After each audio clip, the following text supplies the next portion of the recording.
have you ever had a dream that felt so big, so completely out of reach that it was almost kind of scary? Well, let me tell you about a pastor from a small town in Georgia. He dreamed of making Hollywood blockbusters, and somehow he actually did it, becoming one of the most successful independent filmmakers out there. It's a story that might just change how you think about your own big dreams. And this quote right here, this is the key to the whole story. It's all about letting go, about watching your own ambitions just totally fall apart, only to see something completely new, something better, rise from the ashes. This whole idea of a dream having to die to be reborn, that's what we're going to unpack.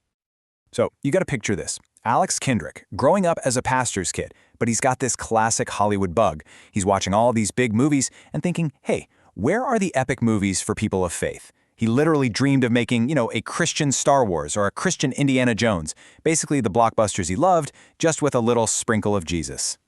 So he goes to college, gets his degree in communications, he's fired up, he's ready to storm Hollywood. But when he actually prayed about it, the answer he felt he got was a flat, simple no.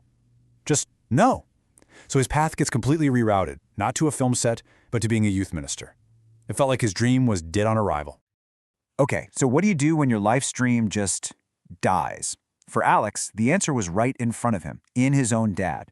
He watched his father, a pastor who was battling multiple sclerosis, live out this totally radical, almost crazy kind of faith when things seemed absolutely impossible. I mean, check this out. His dad felt God telling him to start a Christian school. The problem? He had nothing. No building, no teachers, no money, nothing. But he just started praying for every little thing he needed. And then stuff started showing up. Desks and chairs from other schools that were closing. It was wild. But the craziest part? One night, his dad prays for a very specific number, $7,000 for an expansion. The very next day, a dad from the school walks up, hands him a check, and, you guessed it, it was for exactly $7,000. That's the kind of faith Alex was seeing up close. Seeing his dad live like that, it really challenged him. So there he was, studying at a seminary, feeling totally lost, with zero connections to the film industry. He finally just hit a wall. He broke down, and he prayed a prayer of complete surrender. He told God, "Take this dream away from me. I give up." He let it die. And right there, at that moment of total surrender, that's when everything changed. An idea popped into his head. It wasn't the Christian Star Wars he'd always imagined. Nope. He was driving this used minivan he just bought for his family, and he got this idea for a movie about a sleazy, dishonest used car salesman. So he takes this idea to his senior pastor, who surprisingly says yes. But there was a huge catch. You can see it here. He said, you can make the movie, but you cannot ask anyone in this church for money, not a dime.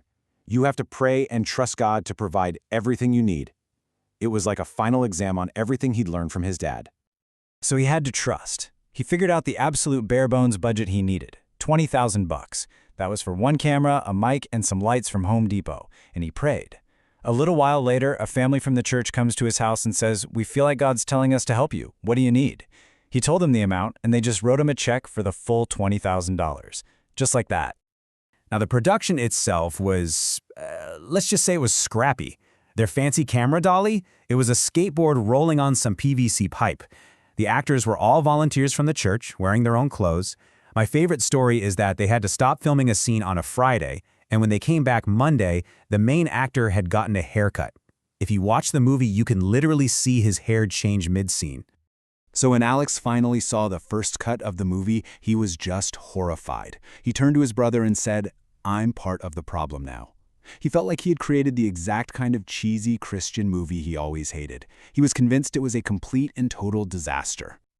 But then, something unbelievable happened. They begged their one local movie theater to show it for just 1 week. The movie, with zero marketing, sold out every show. It ended up staying for 6 weeks, beating actual Hollywood blockbusters. Then Blockbuster Video called. In the end, this cheesy movie made by a bunch of amateurs sold over 1.3 million DVDs.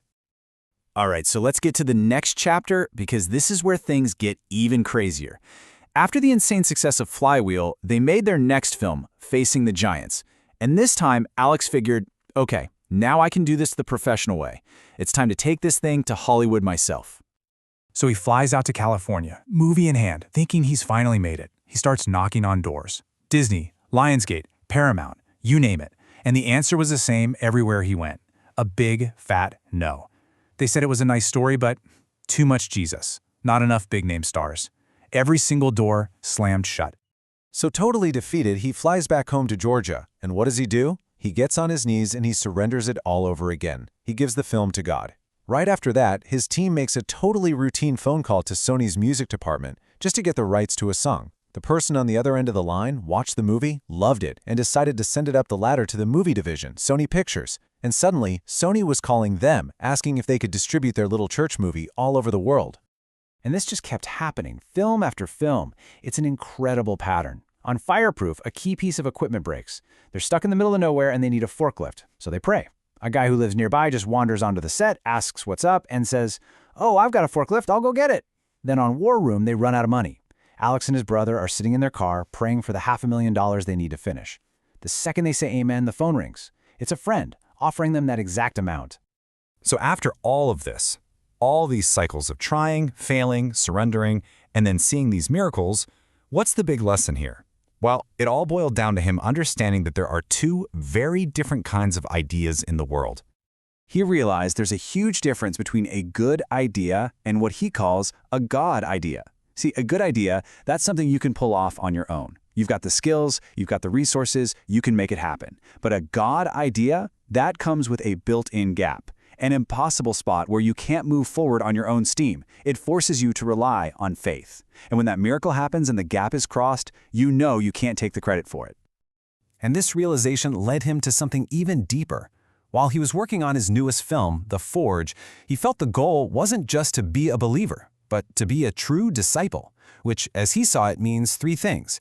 You have to deny yourself, take up your cross, which really means being willing to let your own ego die every day, and then follow him. And he didn't just talk about it, he actually did something about it. To prove he was serious about dying to his own ego and the need for praise, he and his team made a pretty radical decision. They gathered up every single film award they'd ever won, boxed them all up, and stuck them in a closet, completely out of sight.